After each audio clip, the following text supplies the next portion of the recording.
Good afternoon guys. Ayan, medyo maganda yung araw ngayon, medyo maliwalas. Hindi mainit, hindi rin maulan.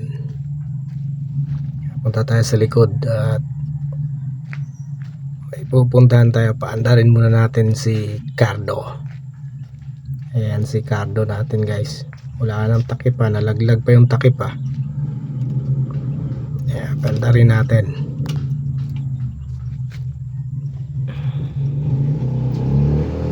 Ligpit muna natin to guys.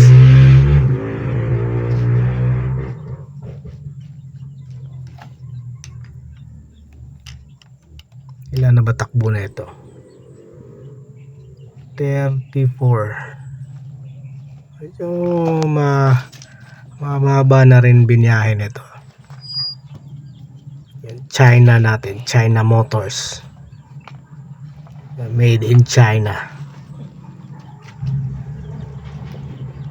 Yung sinasabi nilang made in China, sirain. And taas muna natin yung choke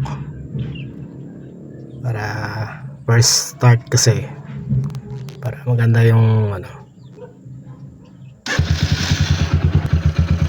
Ayun, one click. Tapos ayan, dumi, wala nang ligo tong ano na to. Gas natin medyo naka-off pa pala. Ayan na, nagsitanggalan na yung mga bolt. Ayan, China kasi. Ayan talaga sinasabi ng iba eh.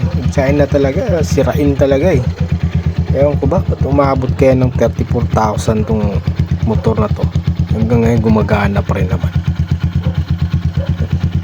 Tataka nga ako. Ayan, ito pa yung mga wheels ko guys. Hindi tayo makaka-afford ng 4 wheels eh. Kaya bili tayo ng tigda 2 wheels. Kaya instead of 4 wheels, mayroon tayong 6 wheels. Ayan, tigda 2, 3 sila lahat. O di may 6 wheels tayo. Ayan, kapit yan guys. O, tignan mo yung isa. Ayan, naka-Diori pa yan. Ayan, Diori yan. Tsaka yung isa, naka-disc brake din yan. Lupit din yung isa. O, mayroon pa pala akong isang wheels dito. Ayan o, 7 wheels pala to. Kalahin mo, may 7 wheels ako. Yung iba 4 wheels lang. Ayan pa yung mga extra ko na ano, gulong. Pinapalit-palit ko lang kasi ito eh. Pag medyo gusto ko itong gulong nito, ito na ano ko. Okay. Teka, mukhang kulang sa hangin to ah. Oops. Ayan na nga. Ayan na nga sinasabi ko. Pag China talaga eh. Made in China talaga na motor eh. Tama nga yung sabi nila. Basta made in China, sirain talaga. Ay nako. Pati ba naman gulong sinisisi. Ilang yang naman talaga oh. Lupit mo, Cardo. Ayan, maglakad ka na lang. Hindi, may bike pa lang. Mag-bike na lang tayo. Wala pa lang motor eh.